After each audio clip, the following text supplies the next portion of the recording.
African American people are currently and have historically been mistreated and So I wanted to follow up my last video where I responded to this white doctor, Dr. J. Max Slaughter, and his, give me a second, I'm going to fix my hair.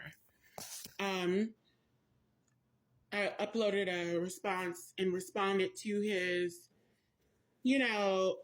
facetious question about why Black people have someone on the phone oftentimes when they are alone in the doctor's office or what have you. And I say it's facetious because it was facetiously posed because he knew the reason that this happens.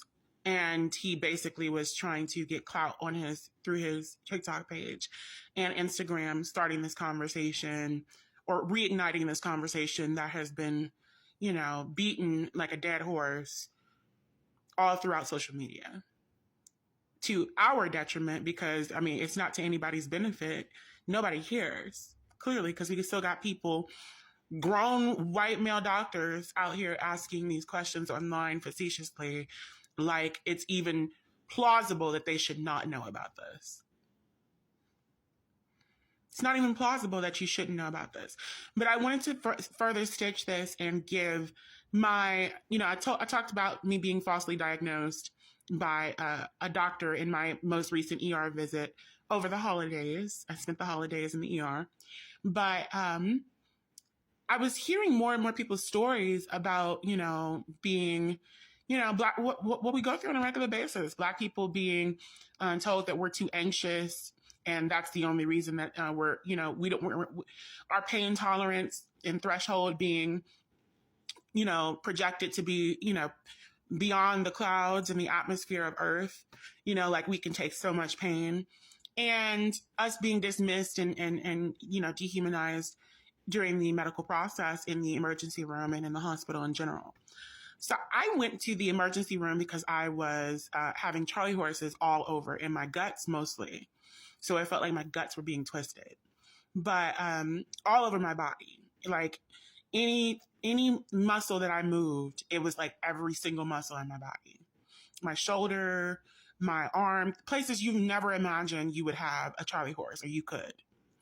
And my shin, my calf, my feet, the usual places like my feet and my calves, but also my shins, my guts, my abdomen right underneath my sternum, and my lower abdomen, the topper, part of my abdomen area on the left and the right. Like, it was crazy. My back. So I went to the hospital and I was there for a total of like 8 hours. And I wasn't seen until the 8th hour, well into the eighth hour, at like 7 something in the morning, when I got there at, around midnight. And no one took me seriously. Everyone acted like, what I was complaining about was just not a problem. And I had to sit there going through these pains the entire time that I was in the hospital. Thank God that I, did not actually go through too many actual fits, full-on fits. But I had many instances where, I was dealing with that same pain in the hospital, alone in a room, because I was either out in the waiting room where there were like 4 people. There was no one in the hospital. Yet somehow they weren't able to see me or anyone else for hours and hours and hours. I end up being taken back to a room within the first 2.5, 3 hours that I was there. So I thought it was going to go pretty quick, but I was in that room from 3 in the morning until almost 8 in the morning when I left. 20 minutes beforehand, before me leaving at 8 in the morning, the doctor came in finally. He was like, I didn't see you on my board. And I was like, so why wasn't I on the board? And he was like, well, that doesn't mean you weren't on the board or that they didn't put you on the board. And I was like, okay, yeah, because you tried to come into the room early. He's like, yeah, that was why I tried to come in the room earlier, because I didn't know you were in here. I'm just sitting here like, because I'm getting the picture that basically people put me in this room and had me waiting indefinitely because they did not, put me on the board. They didn't let the doctor know that I was in here.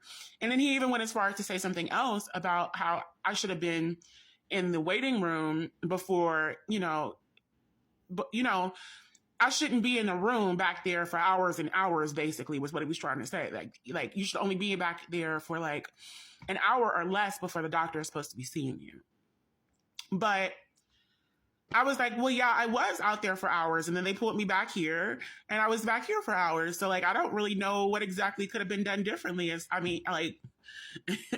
But everything I said that made it seem like it was, that agreed with him, his basic projection that this was not really the way things were supposed to be handled.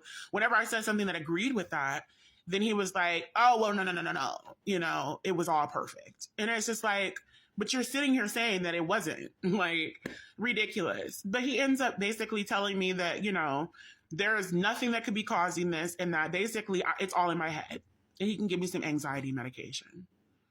Now, the nurse who I spoke with, or maybe he was a doctor who I spoke with in triage, he let me know immediately. He was like, okay, we might have to prescribe some kind of muscle relaxants or something. And when he said that, I was like, okay, well, yeah, that sounds like it would make sense, because this is what I'm dealing with. You know what I'm saying? I can't even sit down most of the time, because like the majority of the hours that I was in that hospital, I was walking around, pacing back and forth, because I couldn't sit down, because that was triggering the pain, using my abdominal muscles to sit down. So that was triggering the attacks, the convulsions. So he basically argues with me, the doctor, about why I don't need muscle relaxants. And I basically finally got to the point where I was like, okay, well, you're the doctor, so whatever you prescribe, I'll take. I said, but at the end of the day, I think the muscle relaxants, it would seem that those work in this situation. And he is like, just looking at me like, you don't know what you're talking about. He prescribes the anxiety medication. I can't get it because the holidays and the pharmacies are closed until the 1st or 2nd. So I end up going back home, basically with nothing that had been done to treat what I was going through or diagnose it, except someone telling me, oh, you're stressed. You know what I'm saying? You're just anxious about nothing.